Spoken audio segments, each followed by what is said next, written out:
Good evening. I know you would all like to stay engaged at these tables, so the conversation's been great. I've been hesitant to stop it.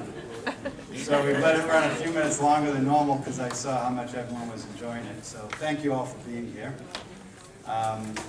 Welcome to what's always one of our most popular evenings is our recruiter panel. So in a few short minutes, I'll call the folks up here and we'll get engaged. But before I do that, Edia will open us in prayer. Edia, do you have the microphone? You don't have the microphone. You don't, maybe you don't need a microphone, Edia. When did you ever need a microphone? Oh my goodness. I don't want to wear it out. I see one coming. Is it getting here? We're all on our feet. We're going to just bow our heads briefly and praise our God. Thank you, Father. You are so good and you're so kind to us. We just give you praise, honor, and glory tonight for what you have done. You have allowed us to come from wherever we were this week to this place and this time. To all the people who we love, all the people who help us do resumes and all the other things that have to do with our job search. We know this is your will for us. We're right here in the fellowship and in the midst of your magnificent word. Thank you so much. We just want to lift our hearts up to you tonight. Because some of us are having a hard time. That's all it is to it. I mean, we open up the refrigerator, ain't nothing going on but the light. We went down to the credit card place and found out that there was nothing in it. And plus, we're overdrawn. Lord, the rent is due. The water bill is just about to get too high. The telephone is being cut off. But we know that as long as we can hang on to you, that you will bring us out. And so we're asking you in the midst of our search tonight for victory. We're asking you to lift us up from the horrible pit where we are at this moment. To lift us up from the depression. To lift us up from the sorrow. Dry our tears. Lord, we depend on you for everything. And tonight you brought us some servants who are going to tell us about what they do, the recruiting business, and how it's done. There's the selection process. Lord, let us hear something. Let us see something. Let us get a little inkling of something that will get us back onto the path, to the job where you will be most pleased to see us perform. All of this we're asking in Jesus' name. Amen. Amen.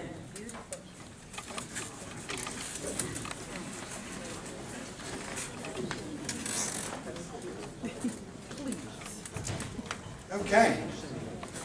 So before we get started, how many people are here for the first time? How many people are wearing those beautiful red badges? If we can get you guys to stand up so we can welcome them.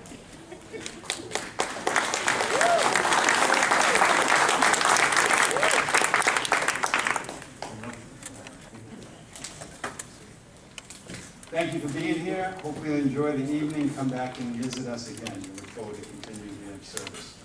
So one of our very favorite things to do before we get started is to always recognize someone who's been fortunate enough to land since we last all got together. So this evening I know we have at least one victory lap. If we have others, please let me know. But I know first on the docket is Marina. Marina, come on down.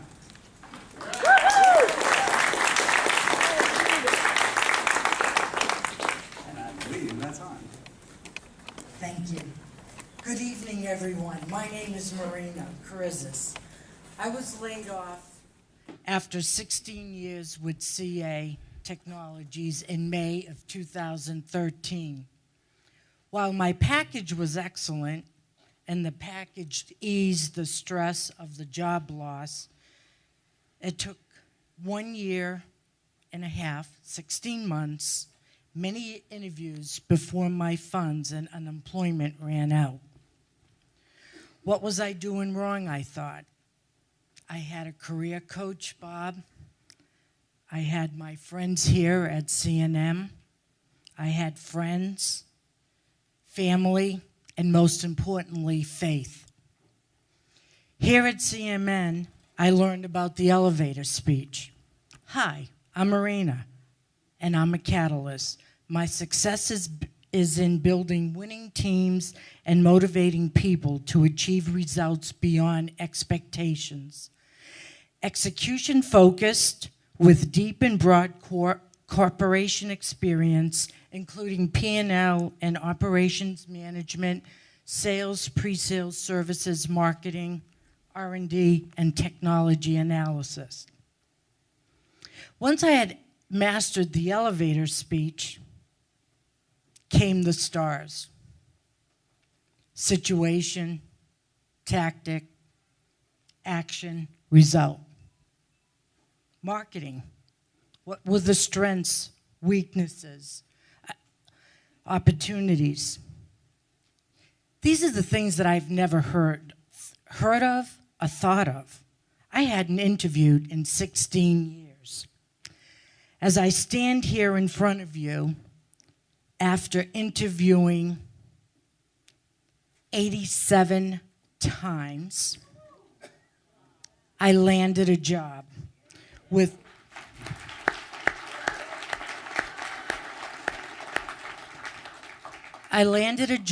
the National Cancer Institute as a contractor.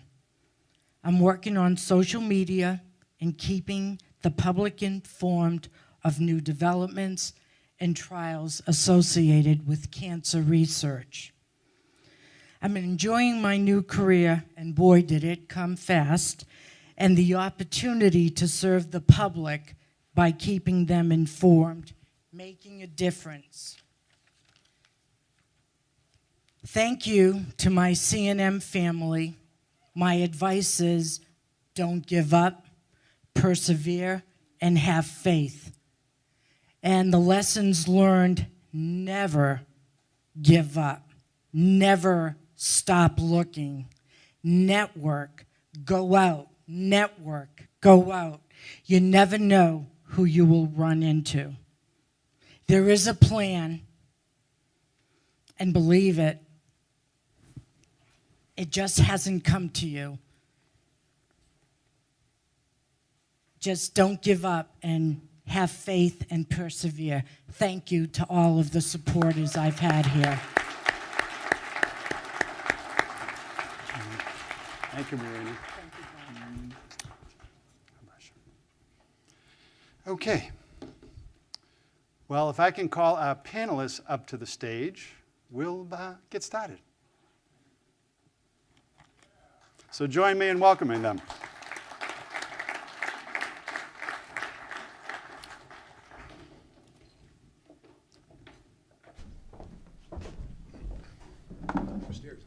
Paul, we got you right in the middle. So our normal format, right, I'll let them start with a short introduction of themselves, a little bit about their background and what they're doing now. And, Joko. And then I'll ask the first 20 minutes or so questions. Then I'm going to open it up to the audience for you guys to ask questions. So if you have questions for them, please start thinking about it. We'll open it up shortly. But with that, George, if I could ask you to go first and just a little bit about yourself and your background, and Sure. Then we'll start with questions. Sure, thanks, Bob. My name is George Rao. I'm the head of HR for CPA Global. We're a legal services outsourcing company, global legal services outsourcing company. And I've been there now a couple of years. Prior to that, I was the head of HR for Network Solutions, and some of you may know that. And prior to that, Newstar, which is a technology company based here in Northern Virginia.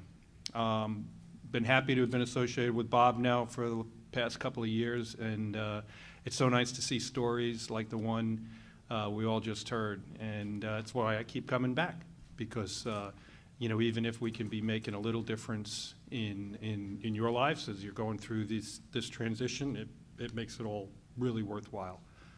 So thank you. Okay, thank you, George. Paul? Hi, I'm Paul Unger. My firm is Paul Unger NBS Search. I am a retained executive search consultant. And what that means is a company hires me on a retained basis to conduct a search for a specific senior executive. So my world is the C-suite, chief anything officer, and the vice president level, vice president of anything, and some very senior sales and marketing roles. I've been doing this for, I can't believe I'm going to say this, 36 years. So, and I'm only 39, so it is my passion. I love what I do. I build great companies, and along the way, I help to build great careers. Okay, thank you, Paul. Stella? Hello, everybody. My name is Stella McCauley. I'm a senior technical recruiter with Time Warner Cable. I started my career in recruiting.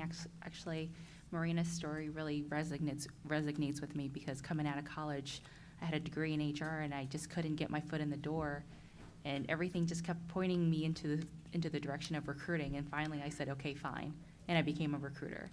So I've been enjoying this world that I'm part of for the last 12 years. The last 8 years have been with Time Warner Cable. Before that, I was with a very small government contractor. Okay, welcome. Well, thank you guys all for being here. So let's start. Stella, maybe we'll start with you.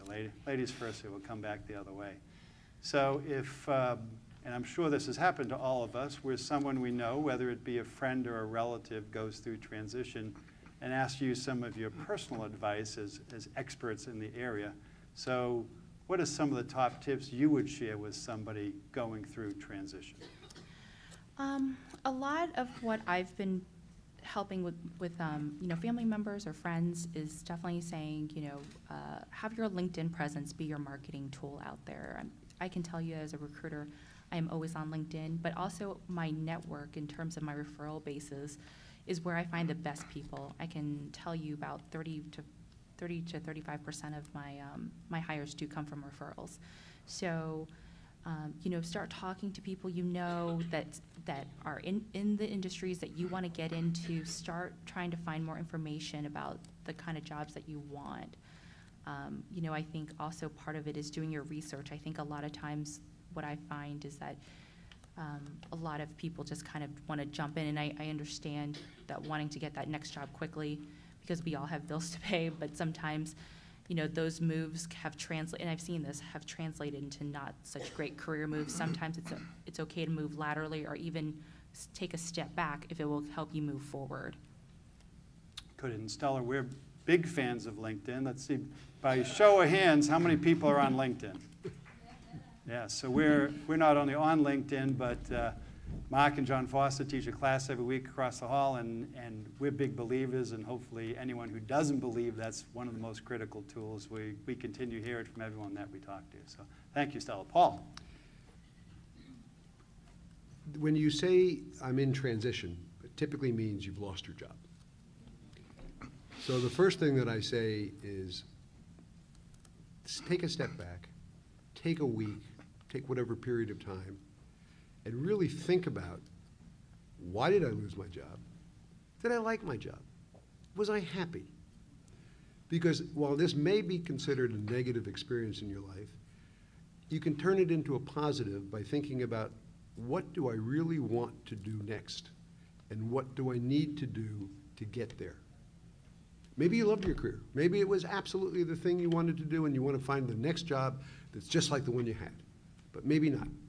Maybe instead of having been a program manager, maybe what you really want to do is run a restaurant. This is an opportunity for you to go pursue a new career, or pursue the educational steps necessary to move to a new career. And then, of course, Stella's advice and Bob's advice, LinkedIn is crucial, but not just LinkedIn, friends, family, everybody you can talk to, tell them what you're looking for, ask them for help. It's amazing. When you ask people for help, they give it to you. It's just one of those things that, don't ask, you're not going to get it. But if you say, can you help me? Every contact that you make, your goal should be to make 2 to 3 more contacts from that. Who do you know? Who can I talk to? Give me 2 or 3 names. The pyramid. Yeah. The pyramid effect. Thank you. George? I certainly agree with the panel. I think another thing is that I don't know how many people would be able to look at the trauma, right, associated with losing a job as an opportunity. So a lot of it is about your attitude and your frame of mind and mindset and how you approach that type of situation. So, and that, when you go on the interviews and you start to meet interviewers and hiring managers, that kind of attitude, that kind of mindset, and that kind of energy is going to show through. And that, in a very large sense, is how people make their decisions, right? Companies hire for values. If you're getting in the door, obviously you've passed some level of scrutiny and some level of test, right? You meet the qualifications. But, you know, if you go in and you've got that energy and you've got the enthusiasm and you come in and you present with a mind frame and a mindset positive, right? I want this, I could do this, right? I'm the person, I'm the catalyst, right? That is going to show through. So I think in terms of looking at what is an unpleasant experience at the outset can be looked at. It's how you look at it, right? It's a frame of reference. So I think positive approach, being very positive, being enthusiastic. And I think I want to echo Paul's comment about enlisting people. Some of you who may have heard me before talk about your board of directors. I think that is something you can't lose sight of. Pick people you respect. Pick people who you can enlist in your search, and they'll take, and as Paul said, if you ask for their help, they will give it to you. 10 times out of 10, 100 times out of 100, because they feel invested. They feel, first of all, you've made them feel good, that you've asked for their help, right? That you thought enough of them and their ability to help you move through this transition. It's going to make them feel like they want to support you. But pick people who are recognized in the field of their choosing, right? They could be a CEO, they could be a teacher, they could be a professor, they could be a neighbor, but someone who's going to be interested in you and your search and your journey. Someone who will give you critical advice, give you thoughtful feedback as you go through it. Somebody who you can bounce some things off of. Good. Thank you, guys. So, Paul, I'm going to come to you. Stella kind of touched on referrals and employee referrals, but one of the other things we're always pushing hard here is the importance of getting in the short stack versus the big stack, you know, the stack of employee referrals. So how important are employee referrals from your perspective, and maybe some advice, if any, on how people should be working harder to get referrals so that they're in a different stack? I think they're critical, and here's why. If you go to a recruiting firm, whether it's a contingency recruiting firm or you're contacted by a retained executive search firm, you're going to cost the company a lot of money. When you get referred in by an employee, first of all, the employee will probably get a reward of some amount from the company and some credit for helping the company. And you have credibility, and you're not costing them thousands of dollars. So it's a credibility factor, it's a financial factor, and it's always a positive to get referred in. George? Agree 1,000%, and it also goes to the point around values, right? If there's an employee at the company and the company is doing the recruitment process right, they're going to hire people that exhibit a certain set of values. So that employee who is vouching for you, you know, you've got the same set of values, the company is going to presuppose that, you know what, like refers like. And that would be something that would be a very positive thing in your favor as well. Stella, what's it like at Time Warner? How important are employee referrals over there? Well, there is something called like a shadow referral, because my industry that we're in is so small, and we come from the telecoms, and we come from other companies of the folks that go into Time Warner Cables, that you also have to be careful how in your careers or your previous careers, we always try to do our best, and that's something that does come back, because there's been times that, people have come through my desk, and I think they're great, but then people know them from certain companies, and they've heard things, and either it's positive or negative, and those things definitely weigh very heavily for the hiring managers. So it's always kind of, putting the good out there as well, too. So what percentage do you know the percentage of people at Time Warner that that get hired based upon referrals? I would say around like 30%. 30%. Mm-hmm. And if I come in through an employee referral, how am I handled differently than just submitting a resume over the transom? Well, you come through the manager rather than coming through somebody I found. So it's always somebody I found, even out on LinkedIn or any other search agent that I use, or through Google when I'm trying to find you. You're still an unknown, but if you're a referral, at least we have some sort of frame of reference of like what your performance is. And then from that, we can actually ask other people who have worked with those other folks. Even though you come through one channel, my managers usually have 3 or 4 channels who know you. Good. Let's go into, interviewing. So one of the places we think we can make a lot of improvements, with practice and homework and dedication, that we really can be really good interviewers.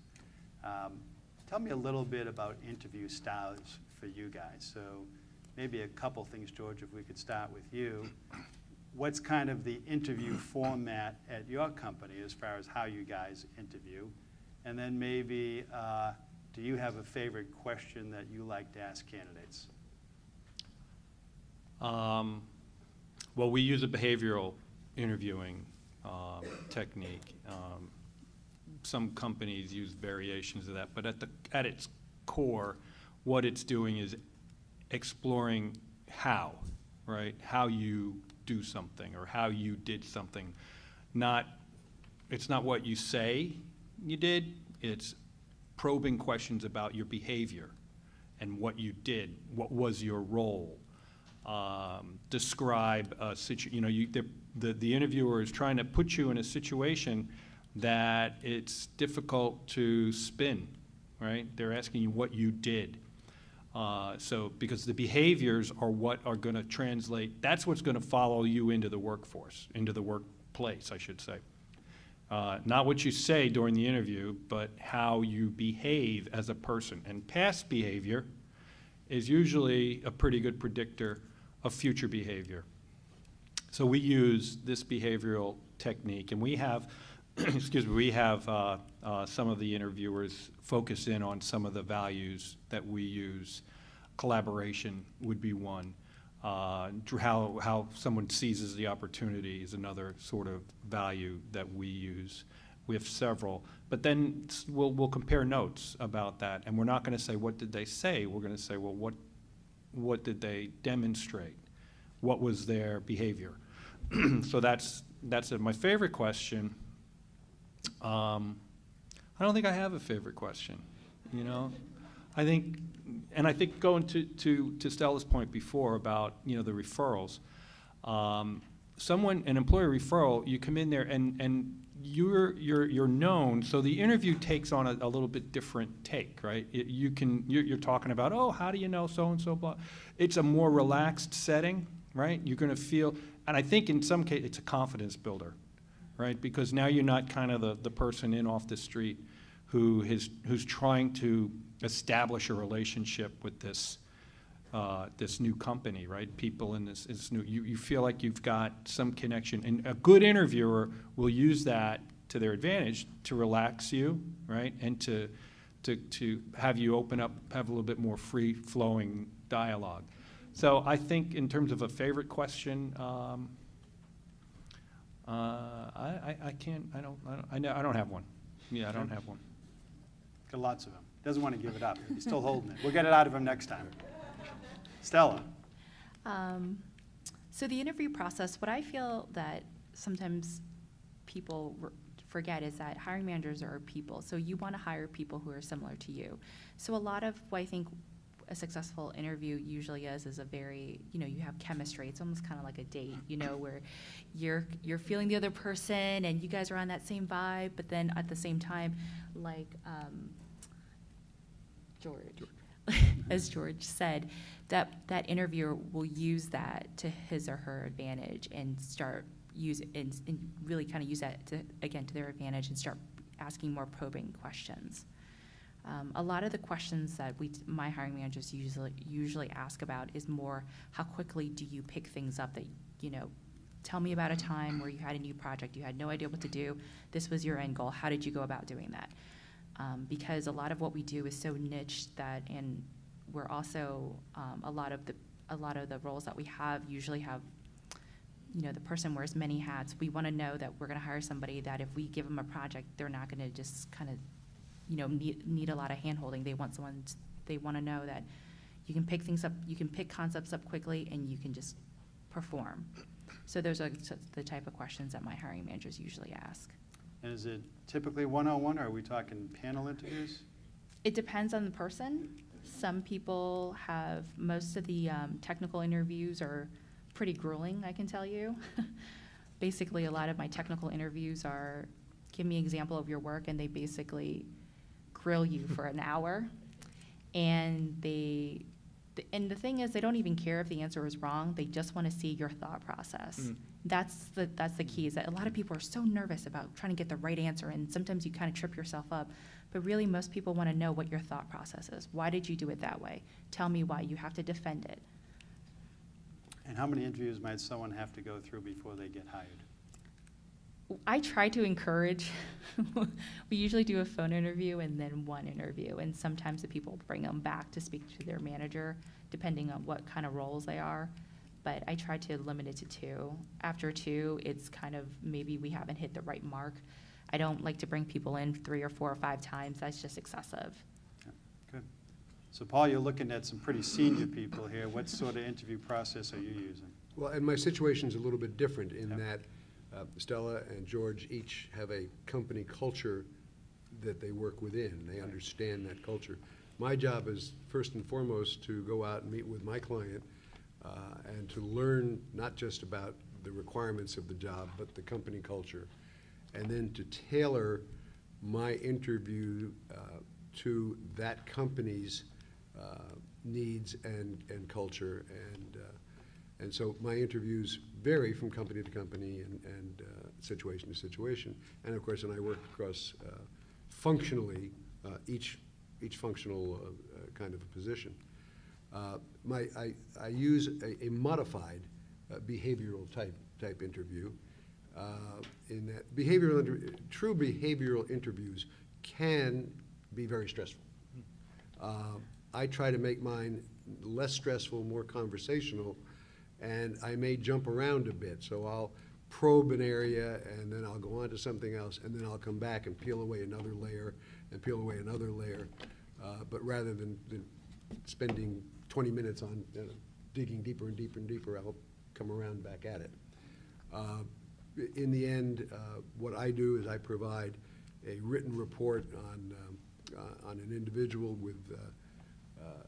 that talks about their successes, their failures, their style, and my recommendations on how they fit into my client's organization. And I know it's hard to generalize here, but what sort of interview formats do you find yourself preparing your potential clients for most as they're going off to your clients? All across the board. So in some cases, they can expect to interview 3, 4, 5 or more executives or board members of the organization. It may entail 2 visits, may entail a 3rd visit, or sometimes it's all done in one. So again, each organization has its own style and its own. My job is to find out how that works in this client's organization. Favorite interview question? I guess I probably have lots, but I ultimately I will ask somebody if you could have done something differently in retrospect, what would it have been? Stella, you escaped without that. I see your I was favorite just- question, if you I was had just one. going to piggyback off what Paul said. His process is just like my process, but definitely probably not as intense. So when I'm on the phone with my candidates, I am also assessing how I feel that you might fit into their organization. I've worked with these people for going on almost a decade, so I know what makes them tick, what they like in candidates and what they don't like. So when I'm on the phone, I'm also doing the same thing that Paul's doing, but definitely on a much smaller scale. Good. Well, Stella, let me come back to you, because one kind of new question I want to just bounce off you guys is, the phone screen has become this interesting part of the interview that we maybe didn't have our head around before, right? We kind of were used to the face-to-face interviews, and seeing this phone screen is like a requirement now of every job. It's very rare to get in without a phone screen. And we maybe aren't as focused on preparing for that phone screen as we are for preparing for the face-to-face interview. Any tips for people about phone screens and how we might do better on phone screens so that, and what percentage of people get through the phone screens? I mean, is it 50% of the people are getting through phone screens? Is it a third of the people? I'm kind of curious, because I actually don't know that number. How many times, is it a big group we're phone screening to get down to a small group, or is it 10 trying to get to 5? Well, so here's a confession. I actually hate phone screens myself. When I go through my own job search, I am so nervous in phone screens because, a lot of what I like to do is have that face-to-face interaction, especially because I'm a recruiter. I use my hands and I'm all animated. And so to have that over the phone, to just cut that off and have it over the phone, it's hard to build that relationship with someone over the phone. It's so impersonal. Yeah. So typically my phone screens, let's say I have one position, I'll flag, through my own search or through people who've applied, I might flag 6 people to talk to. Maybe 4 of them go through. Okay, so And relatively high percentage. Yeah. They still have to pass the phone screen with my client though. So just because you've passed my first initial conversation, it doesn't mean you're going to pass the phone screen stage because you still have to talk to my client. So my clients are usually technical, so they're going to ask more technical questions, and they So will. there's 2 phone screens. There's 2 phone screens, and then you come in. I didn't- So again, just as George said, by the time you come in the door, we already know you have the hard skills to do the job. It's really how well do you fit in with our culture. We spend 40 hours a week with each other. I feel like a lot of it is about chemistry. I'm sure it is. Paul, any advice for phone screens? You obviously talk to a lot of people over the phones, and you're tracking them down all over the country. Well, How do we do again, better on phone screens? But my process is a little different again, because my process begins with, I pick up a phone and I call somebody who doesn't know me from Charlie's Aunt. And I say, gee, my name is Paul Unger, and I'm an executive search consultant, and I'm looking for a vice president of program management for a company that's in the C4 ISR world. And then I'll say, it's a company of a such and such size, and I'm really looking for your help. Who might you know that sounds like this description? And what that does is it gives somebody an opportunity to say, well, I know George, or gee, that sounds like me, or I really don't know anybody. And so I will, when I start a search, I may make 50, 75, 100, 125 of those calls. When I then get a group of people who have said or have referred me to ultimately 10 or 12 people that I'll do a phone screen with. And by the way, more and more I like to use video Skype. Like you, I kind of like to look somebody in the eye. But whether it's a phone or a video Skype, I do an initial phone screen before I then invite them in, or I will either go and meet them, or I'll have them come in to meet me. And I spend, following the phone screen, I'll spend an hour and a half to 2.5 hours interviewing somebody before I ultimately may or may not refer them on to my client. So for me, the phone is a very different. It's the most important part to get to my interview before they get to the client. Yep. But again, it starts off with a, who are you? Yeah. And oh, by the, inside of a minute, we are talking extremely personal information to somebody who's, again, perhaps never talked to me before, heard of me before. Yeah. So it's an interesting process. George, advice around phone screens?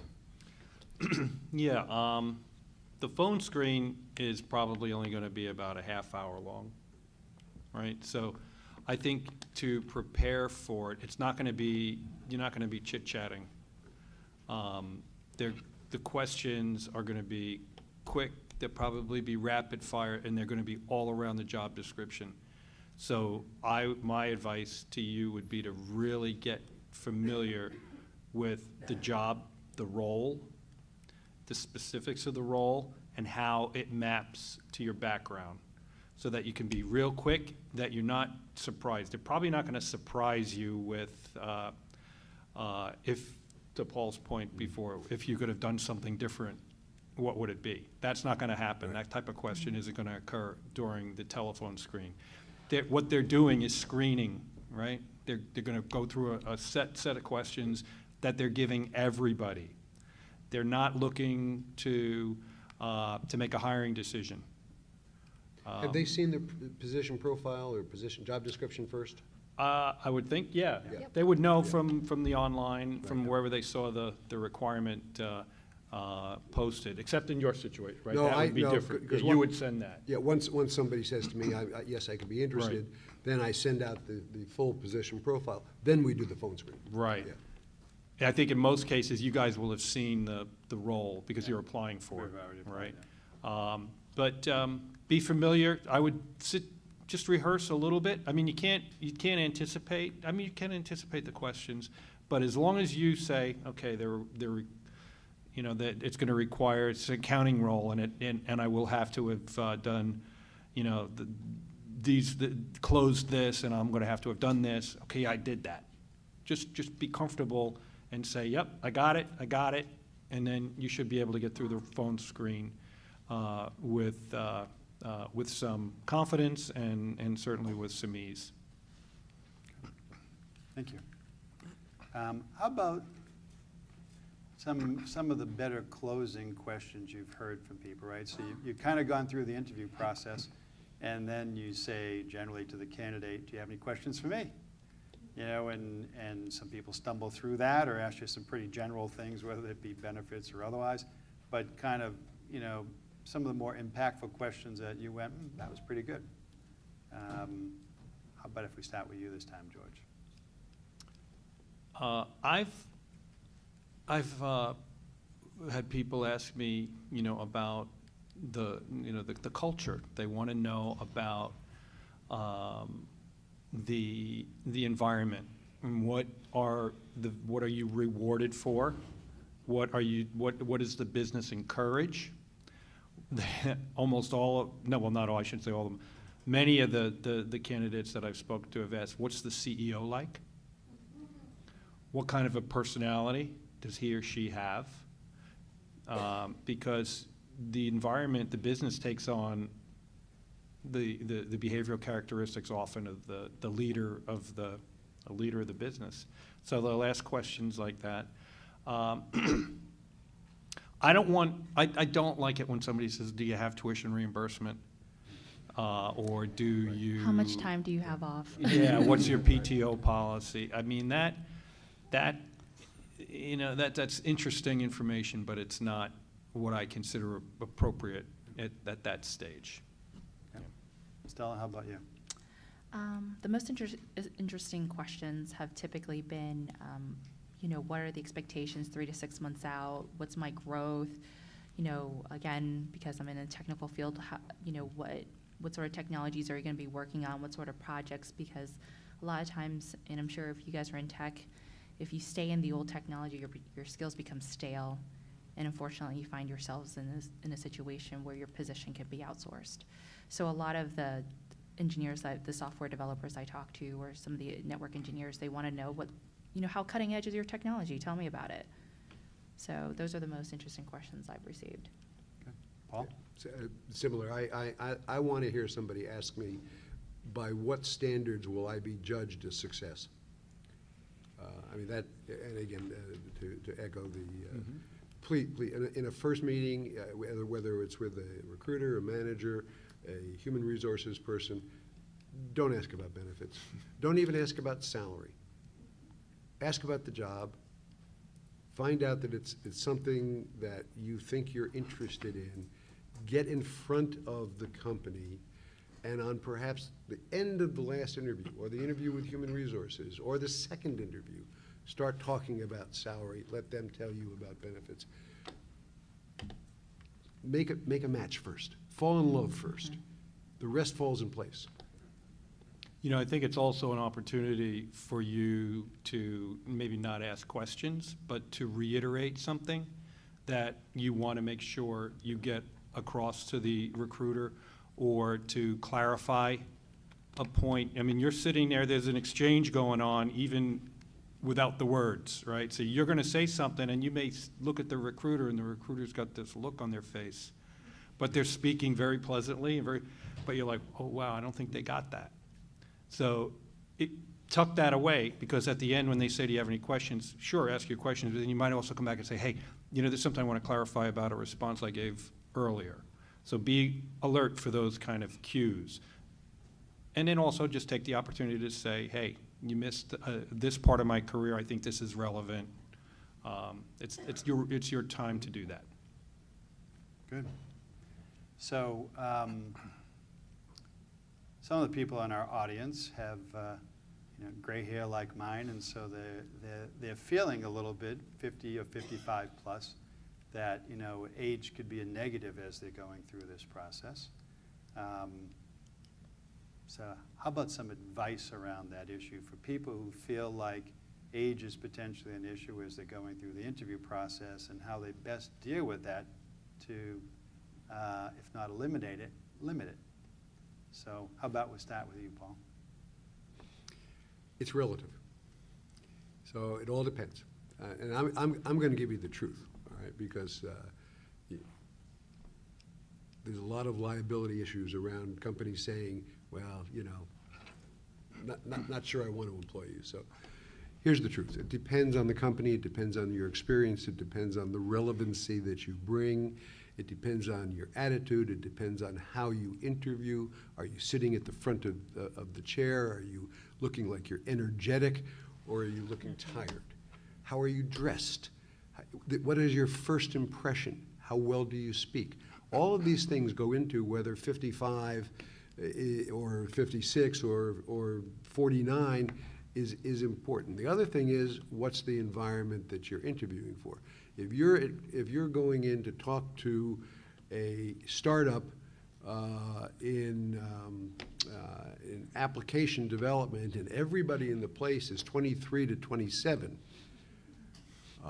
unless they're at a point where, for instance, you may be a CFO or a financial executive that can help them find funding, or do an IPO or get acquired, unless you bring that sort of relevancy, it probably isn't going to happen.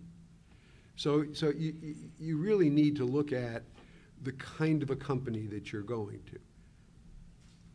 George? Exactly. I mean, well said.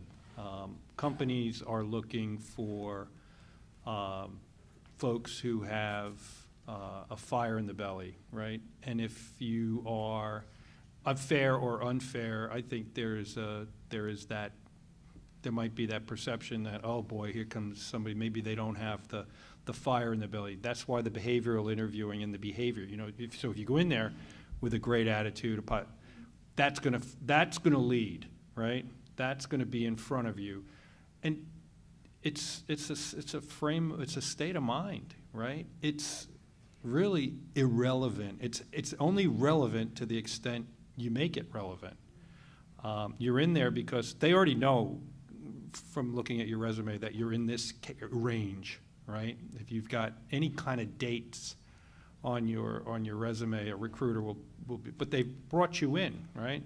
So go in there, go in positive. Don't let that be an anchor, right? I'm in that 55 category as well, and I'm not. That will never be something that I'm going to let get in my way. It's about being positive. It's about showing an ability to contribute. Enough said. Stella? I think what Paul has said is spot on. You know, we actually just had an example of this through a referral. We actually brought somebody out of retirement, and he happened to have 3 skills that I couldn't even find in somebody with like 10 to 15 years. And he just happened to have network systems development, and he's fitting in great because he's positive, he's energetic, he's excited about technology. We didn't even care that he was coming out of retirement to join us. We actually, you know, he's contributed from day one. So it didn't even faze us at all. Okay. So, what about gaps? So, we now go through, for whatever reason, right, there's a lot of reasons, whether companies get bought or companies close down, or we have cutbacks, or we certainly went through some economic recession, and one gap can lead into potentially more than one gap. And what's the best way to deal with gaps, both from a resume perspective, if there is such advice, and maybe when we have to communicate it during the interview process? I forget which direction we're going, and Stella, let's go with you. So gaps are fine. I've definitely noticed there's more gaps in resumes now, and I don't discount them. I understand that times are tough. The recession did hit a lot of folks. What I don't like to see is actually people jumping around. That I think is more detrimental than gaps, because gaps are explainable. I've definitely spoken to a lot of folks who, been out of work for, a couple months, a year and a half, and just be honest and say, look, I got laid off, and, I've been looking for work, and this is kind of where I am, and that's fine. I've heard a lot of stories, people taking off to take care of family. That's totally explainable. That's life. And, no hiring manager is going to discount you because of that. It's the hopping around that makes us wonder how loyal you are and how vested you are in our company. That's, I think, more detrimental than the gaps. Paul? Right on. Look, if there's a negative in your resume, I got fired. Almost everybody has something in their career that didn't go well. I got fired. Hit it head on. Be honest about it. Don't hide it. Explain why. Tell them what you learned from it. If you've been laid off, it's fine. I've been looking for a job. I haven't been able to find the right job. If you decided I wanted to take a year off and travel the world, that's okay. I wanted to spend a year raising my child. That's okay. Talk about it. But I'm ready to come back to work. I'm enthusiastic. I'm ready. To Stella's point, if you've had 5 jobs in the last 7 years, or 6 jobs in the last 9 years, and it's one, year and a half, 6 months, year and a half, this is tough. This is where any interviewer is going to have an initial difficulty with your career steadiness. If you've just been a victim of bad luck, this company went out of business, this company went out of business, I got laid off from this company, talk about it. Be honest about it. If you've been laid off, but not because of a large wave of layoffs, it's just been you. And I've lost 3 jobs, I've lost 4 jobs. Now you need to sit back and say, all right, what about me has created this? And maybe you need to get a little professional counseling and help.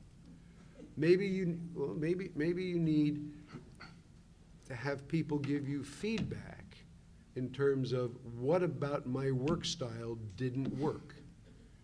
Where have I fallen down? Take responsibility and try to improve the situation. And if you have options. If you know that you had a short-term employment here and a short-term employment here, and you go to work somewhere, and you say, gee, I've been here for a year, now I can hop for a little more money. Think about it. You want to establish a record of credibility. You want to be able to say, I started something, I finished something, I accomplished something. Nice, thank you. George? I certainly agree with the other panelists. I think, you know, if you're doing a job search well, you're working, right? You're coming to events like this, you're networking, you're on the phone, you're busy, right? So you should have, by virtue of all of that activity, a lot of things to talk about and say, hey, this is what I did between my last job and this interview. I didn't sit on the couch and work on my, you know, I worked hard. I did something. So it's certainly what did you learn. If you do some introspection and you think about yourself, you know, it's being self-aware. So it's taking time to think about that. But it's demonstrating that, you know, it's a behavior, right? It's saying who you are. If you're somebody that's got a bias toward action, which companies like, right? Companies like people with that, then you're not going to sit around and do nothing. So you will have some things to say, and you will have some very productive things to say. This is what I did after I got laid off. If you say, I just left because I wanted to find myself, that may be a valid reason for you. But I don't know that many employers that are going to say, okay. So think hard about, you know, the voluntary kind of things that you want to do in your career, and you don't want to ever be perceived as a job hopper as well. Good. So let's jump from the 55-plus group to the other spectrum is people who don't yet come to the workforce with a lot of experience, whether they be college grads or stay-at-home moms coming back to the workforce after a number of years off, or maybe even someone who's looking at a different industry and may not have a lot of experience in that industry. So we've got a different challenge. I know they may not all be in the same bucket, but let me group them together for a simplification perspective. Is someone out there without yet a lot of experience, and it looks like every job that you're seeing is looking for someone with 3 to 5 years experience, even at the entry-level perspective. So how do we crack maybe some of your respective companies? I know no experience isn't going to crack the C-level suite, but I'm sure you've got some advice. That would be nice if you have some advice there. We'll take that. But how does someone without a lot of experience kind of find opportunities in your companies? Me? Yeah, why not? I think the first and foremost that I always stress when I'm at colleges is definitely shoot for those internships. Even like small internships mean so much to me if I'm looking for an entry-level developer, entry-level anything. Like I'm always looking for someone with internship experience. I want to see that you did real work. I want to see that, you know, you're just not interning, you know, just getting someone coffee, and, you know, I want to know that you've actually touched real life projects. Those are things that I look for. I know what I know what that feels like myself. So I think for myself, I mean, I think coming out of college, I remember getting a temp job, even remotely in the industry that I even wanted to touch. And I think maybe paid $12 an hour, but I was so excited just to even get into that field, even into anything touching human resources, which is how I became a recruiter. So, you know, those are just kind of from my own personal, from what I see, my own personal experiences from what I've seen. Networking, referrals, even like your neighbors. So I've definitely had employees come up to me and say, hey, this is my neighbor's kid. He's a good kid. He's graduating with a degree and blah, blah, blah. Can you talk to him? Can you help him? Can you maybe try to see what we can do for him, get him in the door? We've even had interns within our organization who we couldn't find spots for, and they actually networked within the C-level suite or the VPs, and the VPs through their own network found them jobs at other companies. So a lot of it has been through networks. Internships, Networking. temporary jobs, Yep. networking. Something to build your resume with. Okay. Paul? That's it. That's it? I mean, that's really, don't be afraid to reach high. Don't be afraid to ask for the chance. But, you're absolutely right. Internships are the best way in, and free internships, by the way. You know, be willing to work if you can. If you're, you know, not everyone can do it, but if you can, do a 3 or 6 month internship at offer yourself up at no cost. Go to your career centers. Your George? career centers have a lot of resources, sorry. No, that's okay. Please feel free to add anything you want. I think we're kind of zeroing in on the kind of the June grad kind of thing here, and I heard many years ago somebody say that the value to them in a new grad is because they don't know what they don't know. So think about that, right? They don't know what they don't know. That's their benefit. That's their benefit to the hiring manager. And what that hiring manager is saying is that you haven't been jaundiced by work. You know, you're fresh. You're going to do and you're going to try things, and you're not going to be dissuaded by experience. You'll be encouraged by your attitude and your thirst for you know, becoming part of the working world. So you're not going to be, so the fact that you don't have experience doesn't mean you don't have something that's very valuable to a prospective employer. Now, I've got a junior, my oldest boy is a junior at JMU, and he sings in the a cappella group. And they produced a CD, and it was a very slick product. And they had to market it, right? They had to figure out who was going to help them cut it, how they were going to distribute it. They went and so this wasn't an internship, but the experience that they got in publishing and producing and distributing this CD, and I have some in the car if anybody wants to.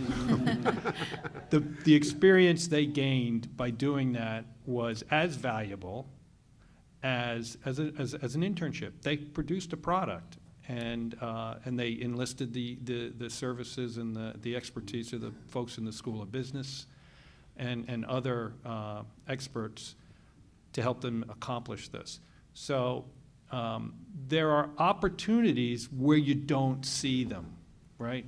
And that's, I think you gotta, in life, in our daily activities, what we do, there's opportunities out there, and we just gotta look for them, right? And see, hey, how can I turn this into something that can benefit me or benefit somebody else down the road?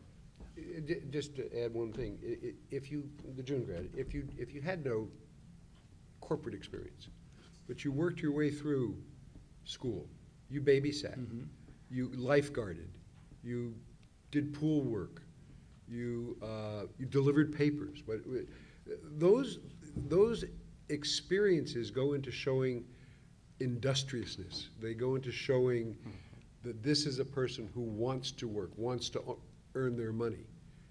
They're all valuable. You need to talk about them. You know, it's funny.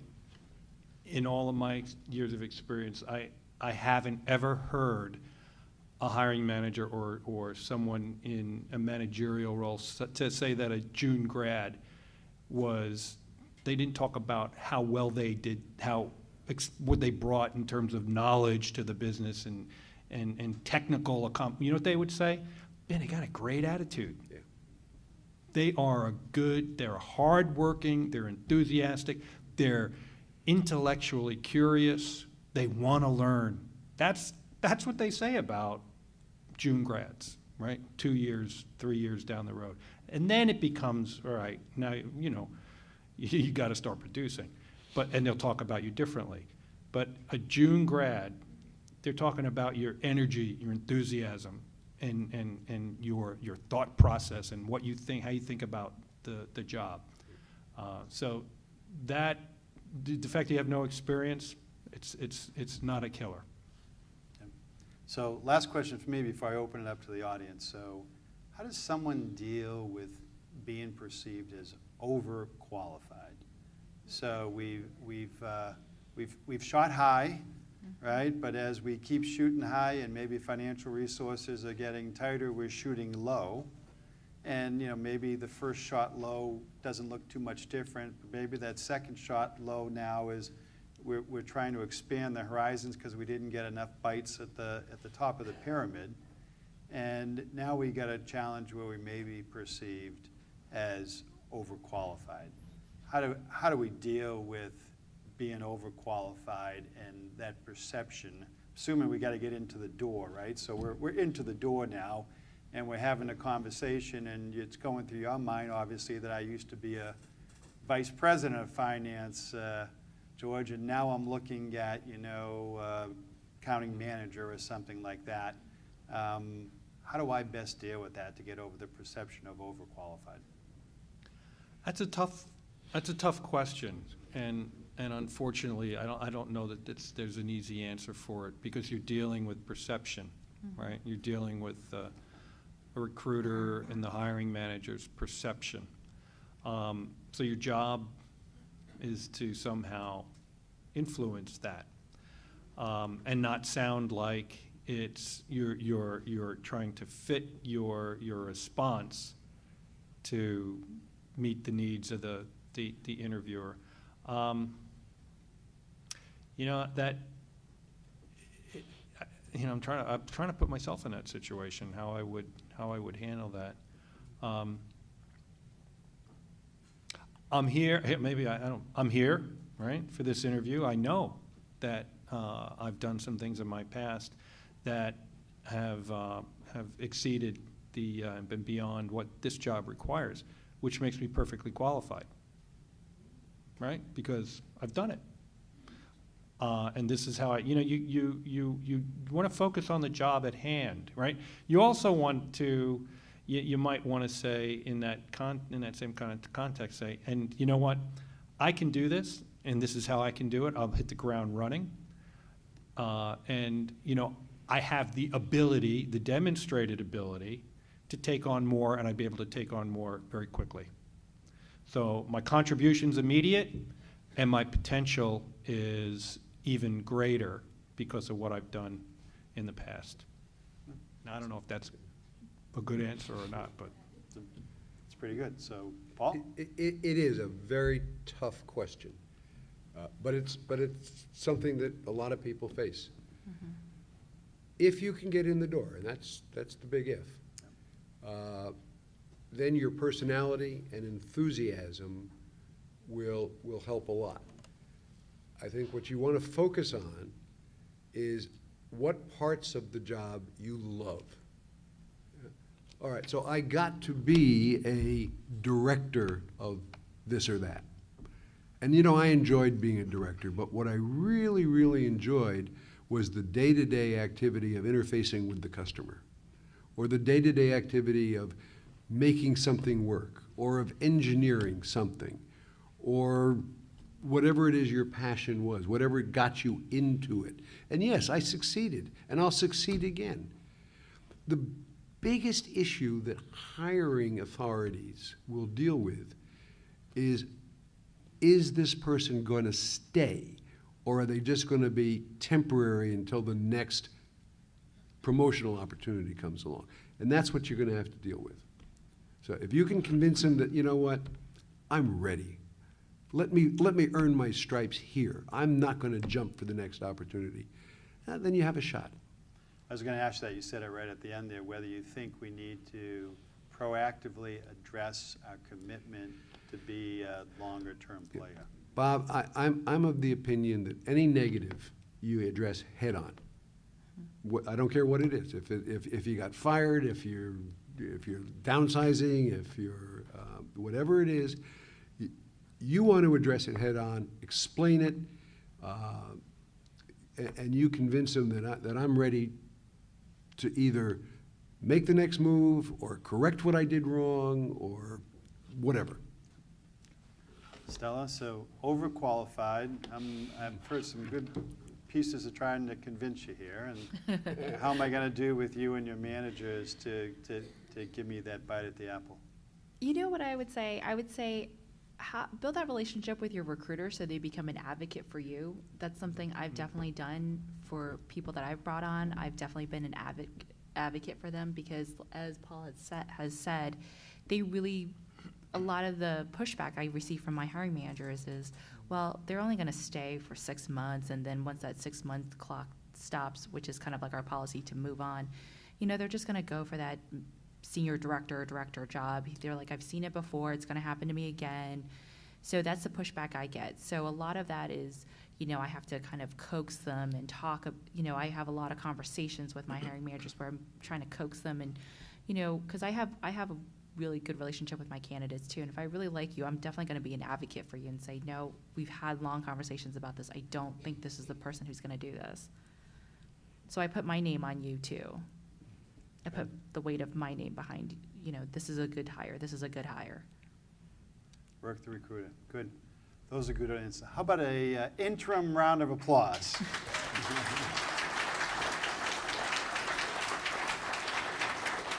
And with that, I think we've got a couple microphones around the room. There's one here, so I'm going to be down here. I think we got another one. So how about by show of hands, and see we've got one over here. I'm going to come in this direction. I'll give this back to you, Najwa. And maybe you could stand up to ask your question, please. I have a few questions. One? One? Or two, but not like 5.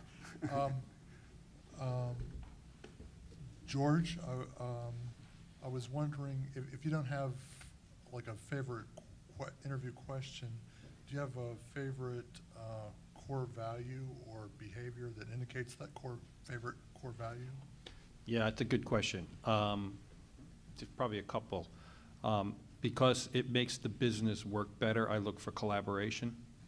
I look for signs that somebody can work collaboratively. And I also look for, we said it before, intellectual curiosity. And someone who is seen as driving for results, results that matter, trying to create environments that produce meaningful results. Thanks. One more if you want it, but be quick with it. Stella, have you ever interviewed someone in one of my previous position? We used phone bridge calls or conference calls routinely. Mm-hmm. So if an issue would occur, people from all different parts of the company would join and they would participate in it. Has anyone ever asked you to look for a person that could work in that kind of environment? I would say that's 100% our environment, because when there's outages, everybody has to hop on and basically be accountable for whatever happens. So I would say 100% of it comes back to problem solving. Please. I have a question for all three of you. I had a phone interview last week and went through the interview, went pretty well. And then at the end, I asked my interviewer if she had any concerns. And she replied that since I was a freelance writer and editor, she had doubts about me because she didn't feel I'd fit back into that kind of environment. And ultimately ended up getting rejected by an email 2 days later. But what I'm trying to figure out is what would have been the best answer to give in that situation, because it's pretty sure it's not going to be the only time I get that question. I'm not sure I heard the question correctly. What should I answer if someone expresses concerns about me being a freelancer and having owned my own business? Whether she'll fit into the corporate culture. Have you always been a freelancer, or have you had corporate jobs? No, I have worked for small companies primarily. I've got a long history of working within a company. Mm-hmm. I'm only a freelancer now out of necessity. No, I think that's the right answer. I love the corporate environment. I like the steady paycheck, but I'm a freelancer now out of necessity. Perfect answer. Thank you. Take that from you, Susan. So where's Will? He's got one back there. Yeah, the question goes back to overqualification. I would tend to put a positive spin and rather than a negative spin on that, what I refer to as the mending effect, M-E-N-D. What I bring is mentorship, experience. There's no learning curve for me.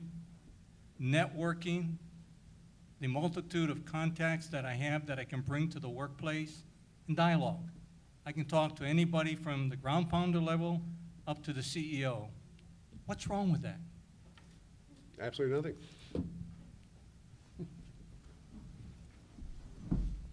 That's exactly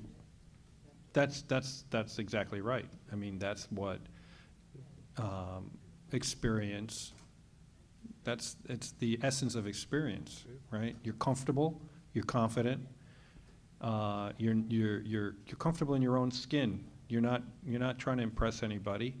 You're going to speak with experience. You're going to speak from experience, and you're going to bring a different way to look at problems, right? I think that's what companies gain when they bring on folks who have a lot of experience. And yeah, so I think it's an attitude, just like you described.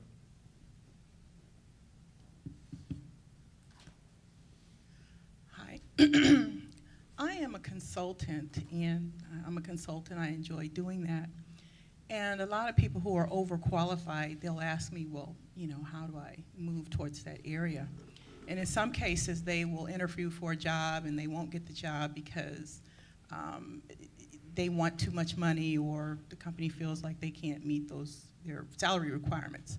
So one of the things that I tell people is I tell them, well, spin it. If you didn't get the job, turn lemons into lemonade. If you are a subject matter expert in C4ISR, I wanted to know how companies feel about a person who didn't get a job, they're a subject matter expert, and they come back around and say, well, I understand you didn't hire me, but I'd like to come in and review your proposals and give you some advice on how to improve your standard operating procedures, how you could have possibly won that proposal, but use your subject matter expertise and spin it to come back in for 3 months or 3 weeks to just make a consulting fee. How do companies feel about that when they don't hire someone and that person tries to come back as a consultant who is a subject matter expert? Is that something that... Companies hire people because they have a problem, right? They need someone to help solve a problem. They have a need, right? So if they didn't hire you the first time, it's a double-edged sword, I think, in reality. Mm-hmm. It may be that 3 times out of 10 or 2 times out of 10, the company goes, we never thought about it that way. But I think it might also be the other way, right? 7 or 8 times out of 10 where the company says, it depends on who you're talking to, too. Like if you're going through the recruiter's going to scratch their head and say, wait, didn't we just say no to this guy? Mm-hmm.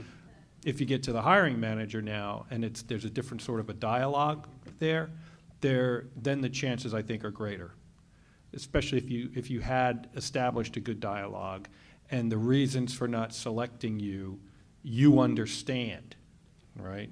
You say, hey, I get it, okay, but you know what? I thought about something we said, and I think now you're entering in a different, and you're helping them solve a problem.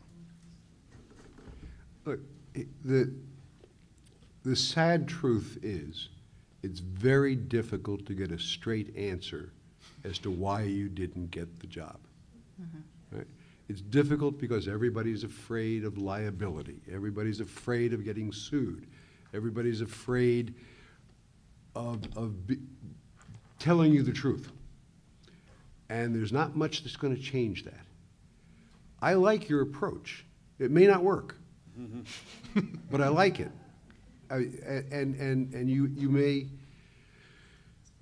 may be able to work your way back in by offering up short-term consulting.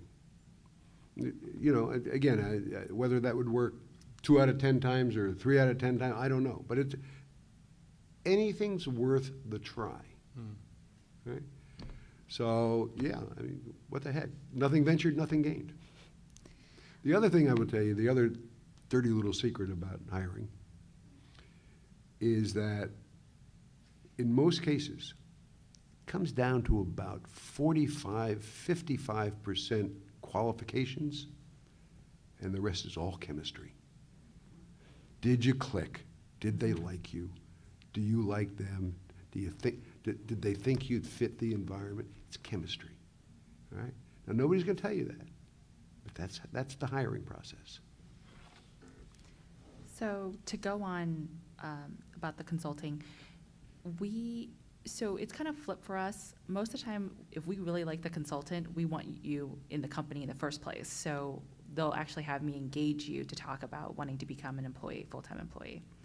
So the only time where I have been asked the question from a hiring manager is, can I bring this person on as a consultant, is because we wanted them anyways, but we just couldn't afford them. So it just came down to, what if we just bring you on for 6 months to a year to do the work? And then they basically kind of try to dig around for the money. So it's never been the case where you weren't selected and then you come in as a consultant. It's never been that way from what I've seen.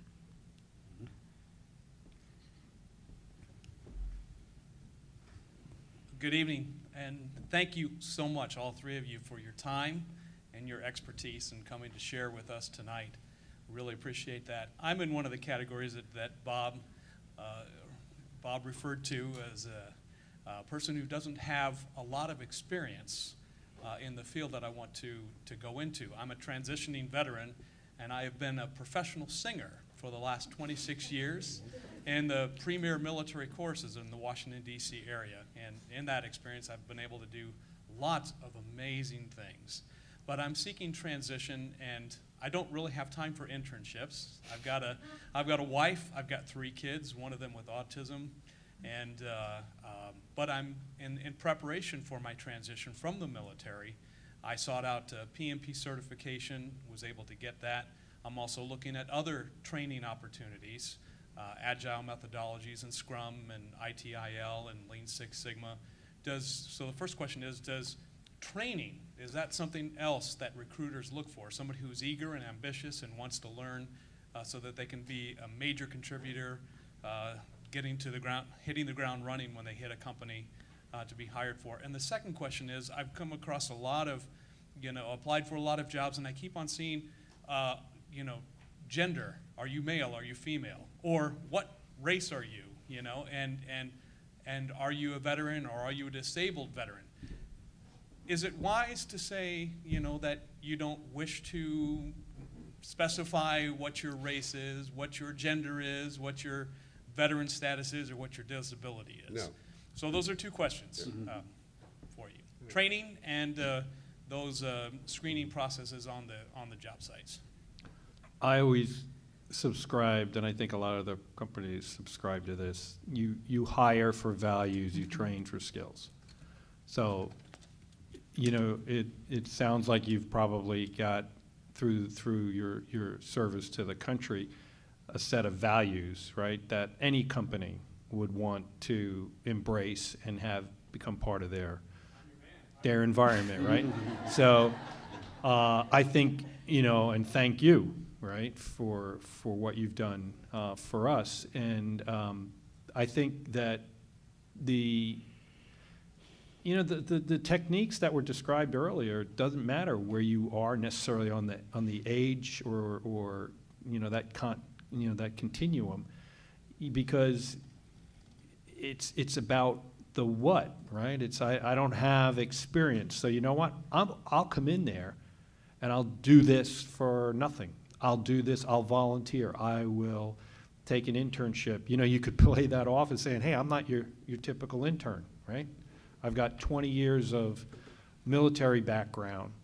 But you know what? This is what but think about, you didn't say what I know you said you sang, but was there, did you have another? See, so there's things you did in the service, you probably picked up skills there whether they be managerial or what did you manage, right? And so go back and see how that can be kind of parlayed into, or at least leveraged going forward. But you may need to really play up the fact that, you're a dedicated individual, you're hardworking, you've got the values, and if there's something that needs to, and you've got the certifications, so I think the ingredients are all there.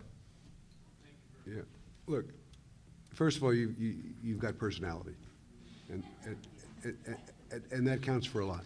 All right, you're personable. You have a nice appearance, a good smile. All of that goes to help you. There are lots of programs right now that are dedicated to helping vets. Okay, Northern Virginia Technology Council has a program to help vets. I don't think you're wounded warriors, but there are lots of programs all over Northern Virginia, Washington metropolitan area to help vets find opportunities. In your case, because you have these certifications and you have some technology training and program management training, you might also look at, you may already have done so, some of the technical temporary help services that, again, once your job is to get your foot in the door, all right, and show what you can do. So, so LinkedIn, technical placement firms, networking, vet placement activities. I don't know much about them, to tell you the truth, but the state employment services, I know that they have programs for vets. You just keep asking the question, who else can I talk to? I guess just to kind of piggyback off what they said, there's a lot of organizations that even, I go to Quantico every quarter, and I talk to folks who are transitioning out of the military. I give them tips. I've relocated a couple across the nation with Time Warner Cable, but there's also, even within Time Warner Cable, we have an organization by the name of VetNet. So there's actually veterans within Time Warner Cable who try to help each other out, and when we try to help other folks, other veterans come into the organization, just kind of farm everybody out into what's best for their skill set. Based on what you told us with your certifications, I want to tell you not to go overboard, because the experience is what my hiring managers want to see first.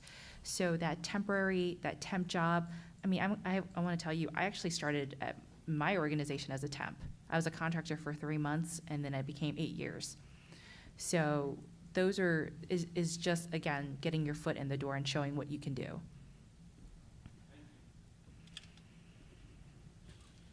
Hello. Thanks for coming here tonight. Thank you for sharing all this with us. My question relates to a comment that Paul made about video interviews.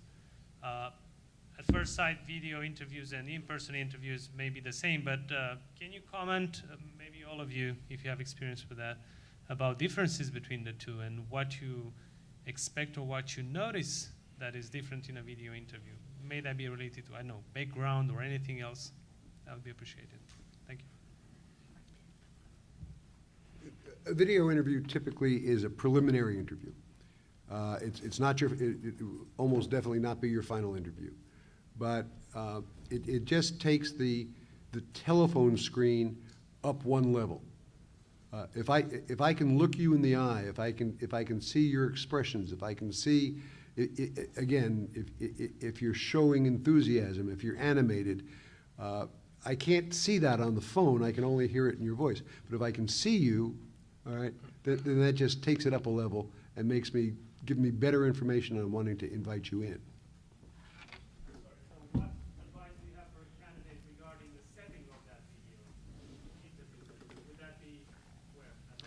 Well, the interviewer will probably set that, right? And if they may ask you to go to a center or a conference center that they use, or they may say, if you've got that capability, we can do If they're going to ask you to do a phone screen, they're not going to presuppose you have access in your house or home to do that, right? They'll have other arrangements made for you. But I think to echo Paul's point, we're social beings, right? So we interact, and that's where the benefit of this face-to-face. It just makes for a more productive exchange.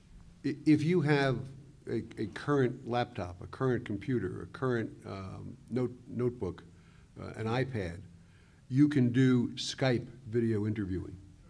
It doesn't matter whether it's in your home office, your living room, whatever, your kitchen, because all they're going to see is the head and shoulder shot, all right? So what you need to do is to be sure that you're presenting yourself professionally. Other than that, this technology is made. I tell you, I went to the 1964 World's Fair in New York City. I saw the Bell picture phone for the very first time. I had to have that. I waited 50 years to get it. I got it and I use it.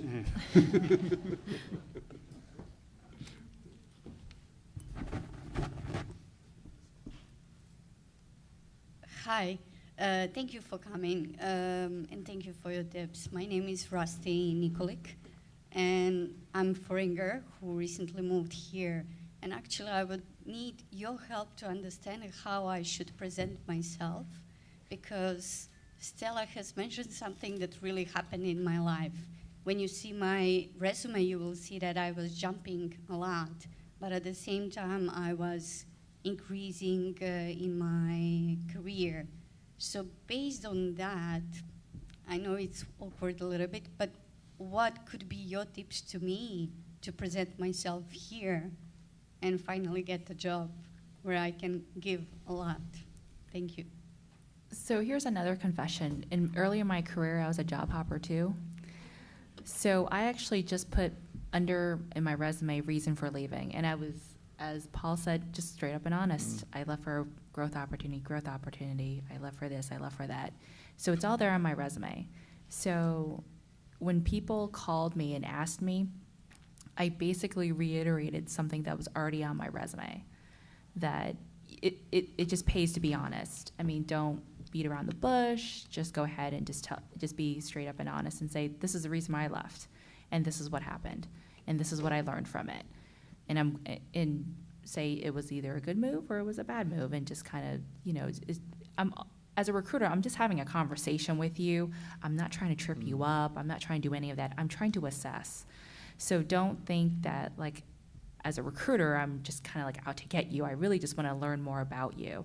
So, with that, you have to be honest with you, because I'm going to be honest with you about what the role is going to entail. Then that's all you can do. So how many jobs have you had in a 5 or 7 or 10-year period? Okay, let's do accounting from 2007. So that was 7 years. Yeah, 7 jobs, almost. Yeah. Yeah.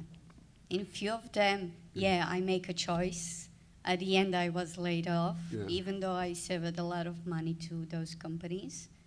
But this is the economical situation that was in my home country from where I'm coming.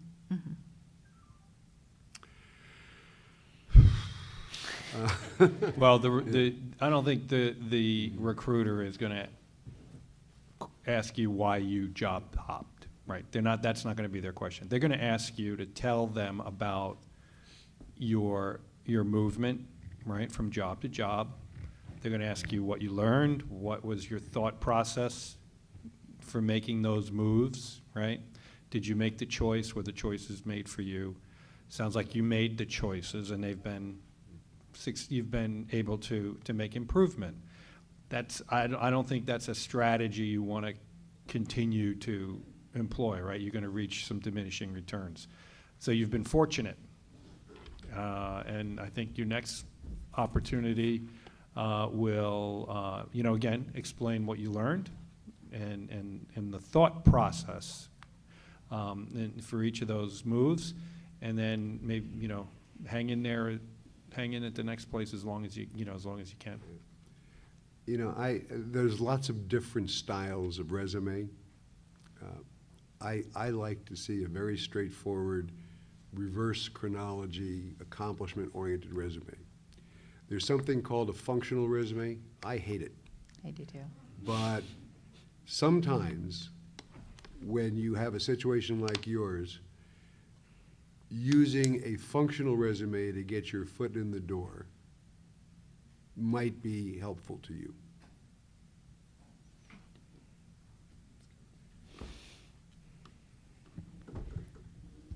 Hi, this is a question about that chemistry that you all touched upon earlier.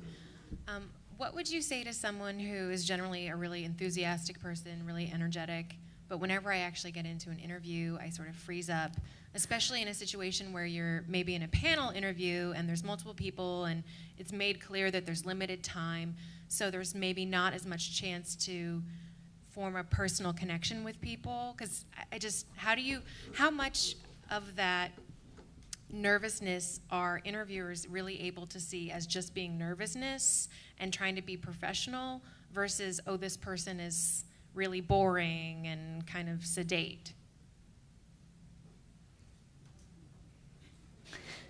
That's a great question. I would say practice. Yeah. Just Yeah. practice makes Yeah. perfect. And you said you wanted to make a personal connection. I don't know. I guess I'm ambivalent about that. It's a business setting, right? You're in a business discussion. So forming the personal connection, if that's an outcome, right, or if that happens, I think the key, what you're trying to convey though, is you're having a productive back and forth, a good exchange. And you don't have to have the personal relationship to have a good exchange. So maybe you're putting some pressure on, well, I'm not saying if you're describing yourself, but you might be putting pressure on yourself by saying, oh, I don't feel like I'm connecting. That'll happen. The key is to have a good exchange, productive exchange, and there's good give and take, and your point is heard, and you feel comfortable that what you're trying to convey is clicking, right? That the person is getting that. Please. Oh, sorry. Something that I do for my candidates is I actually tell them who they're interviewing with, and then I suggest to them that they go on LinkedIn to research the people they're talking to first. So at least you see their face. You're like, oh, okay, I know you. You're so-and-so. You come from this background. So at least you have some sort of like background information about them. So it makes you feel less nervous, that nervous energy. And again, just to jump on what George said, it's not about that personal clicking. It's just, again, it's that kind of going back and forth, back and forth. I do a lot of practice interviewing. I do a lot of role play interviewing. I know CNM does some interview technique training. Just do as much of it as you can, and then when you get there, take a deep breath, enjoy yourself. Yep.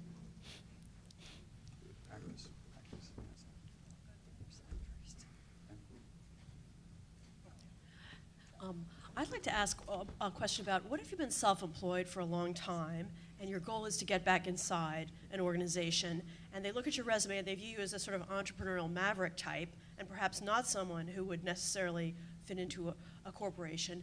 Do you think you can sell that as that a sort of drive you have that would be transferable as great in new business development or that type of thing?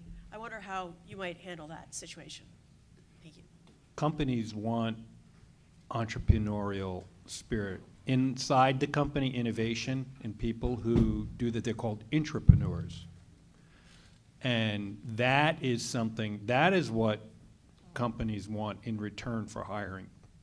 That's another value, right? Somebody had asked about the values. People who are innovative, because that is what allows companies to grow. And so entrepreneurship, intrapreneurship, those are qualities that any business wants, and you would be really wise to play that up and to say, you want me because I ran a business, I had to figure out how to do bop, and I did it because I'm self-motivated, because I'm smart, and because I want, you know, and I did it to make a profit, right? I did it smart. So that's what you want to convey to a company like that. And then what you did, right, in your business, there are going to be a lot of things that transfer from that into the business setting. As a self-employed individual, you've handled every aspect. You've been your chief financial officer, you've been your chief operating officer, you've been your sales officer, and you understand the concept, whoever is nearest the broom sweeps. Mm-hmm.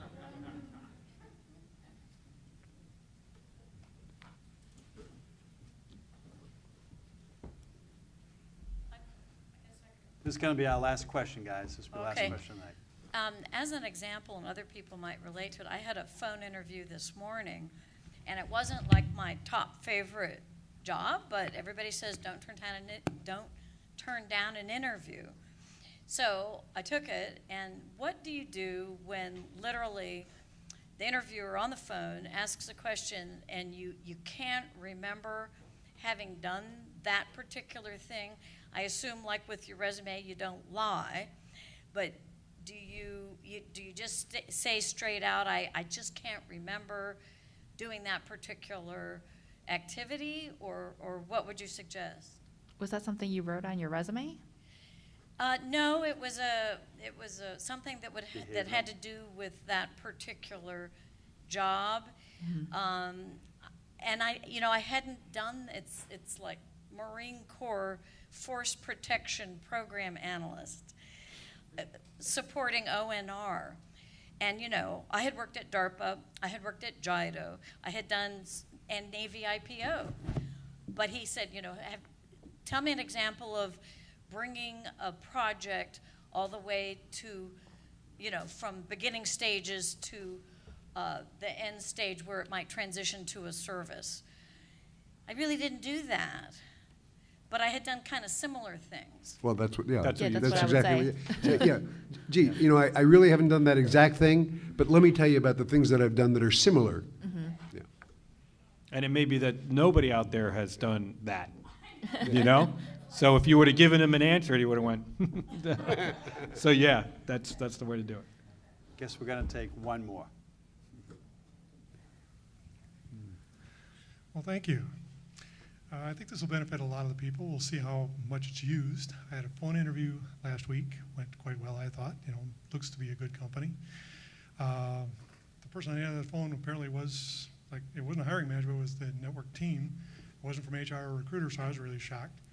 But he told me they'll get back to me in about 2 weeks, and HR was in contact with me within 2 days. And now I've been asked to complete a personality profile assessment called a Rembrandt portrait. Okay, so I know I'm asking you, how accurate are these? What to look for? How much credence do you give them to them? I mean, I've seen the Berkman career assessment, but I mean, what to look for when I go through this type of thing? I have so many hiring managers who do all sorts of things. Yeah. Nothing. Look, you can't fake them out, Yeah. okay? So don't try. Mm-hmm. Just. You take them, you do the best that you can, you be as straightforward as you can. I mean, some of them just seem absolutely absurd, but they develop some kind of a picture, all right? And what's important is if everybody in the organization has taken the same profile, all right, then they begin to get a picture of how you fit culturally within that organization. Companies do lots of interesting things, and if you're interested in the job, you have to sort of flow with it. Exactly. That's right. It's going to be interesting. They give, it goes back again, they're trying to see about fit, right? And it's one little piece, right? Because they're not 100% reliable or valid for that purpose, but they do give they give some, you know, But it's probably a good sign they wouldn't ask everybody to do that. So they may have more interest in him than the average person they're talking to. that could be true, yeah. Definitely. Probably. Good. Well, with that, join me in giving them a hand. Thank you guys for doing that.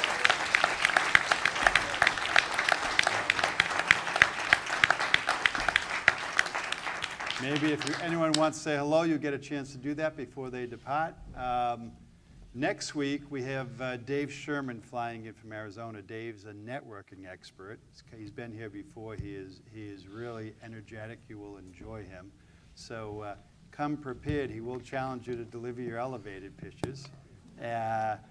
Because his two favorite questions are, how bad do you want it, and how clear is your ask? So expect to hear that from Dave. Have a wonderful week, and thank you guys for being here.